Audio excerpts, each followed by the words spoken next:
இந்திய கடற்படைக்கு 63,000 கோடியில் 26 அதிநவீன ரஃபேல் விமானங்கள் வாங்குவதற்கான ஒப்பந்தமானது கையெழுத்திடப்பட்டுள்ளது. ஒற்றை இருக்கை கொண்ட 22 விமானங்கள், 2 இருக்கை கொண்ட 4 விமானங்கள் என 26 அதிநவீன ரஃபேல் விமானங்களை வாங்குவதற்காக அந்நாட்டு அரசுடன் மத்திய அரசு ஒப்பந்தத்தில் கையெழுத்திட்டுள்ளது. இது தொடர்பான அண்மை செய்தியை பார்த்துக் கொண்டிருக்கிறோம். இது குறித்தான கூடுதல் தகவல்களை நமது செய்தியாளர் காவ்யா வழங்க கேட்கலாம். காவ்யா, வணக்கம். இந்த ரஃபேல் விமானம் ஒப்பந்தம் தொடர்பான உங்க கூடுதல் விவரங்களை சொல்லுங்க. வணக்கம் ராதிகா. போர் பதற்றங்களுக்கு மத்தியில் புதிதாக 26 ரஃபேல் போர் விமானங்களை பிரான்ஸ் அரசிடம் கொள்முதல் செய்யும் ஒப்பந்தமானது தற்போது கையெழுத்தாகி இருக்கிறது.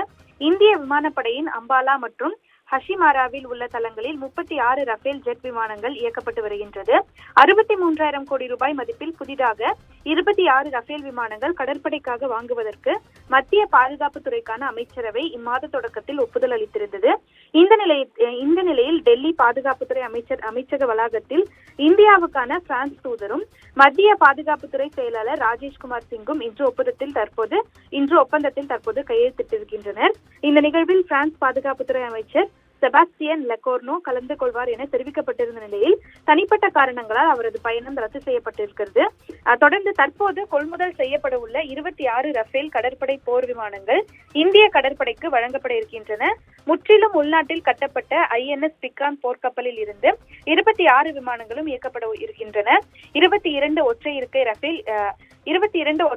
ரஃபேல் கடற்படை விமானங்கள் மற்றும் 4 இரண்டு இருக்கை ரஃபேல் கடற்படை விமானங்கள் கொள்முதல் செய்யப்பட இருக்கின்றன. இதில் 10 விமானங்கள் நடுவானில் எரிபொருளை நிரப்பும் வசதியுடன் வடிவமைக்கப்பட இருக்கின்றன. தொடர்ந்து ஒப்பந்தம் செய்யப்பட்ட தேதியிலிருந்து, அதாவது இன்றிலிருந்து 5 ஆண்டுகளுக்குள் இந்தியாவிடம் 26 விமானங்களும் ஒப்படைக்கப்படும் என்பது குறிப்பிடத்தக்கது. உங்க தகவல்களுக்கு நன்றி காவ்யா.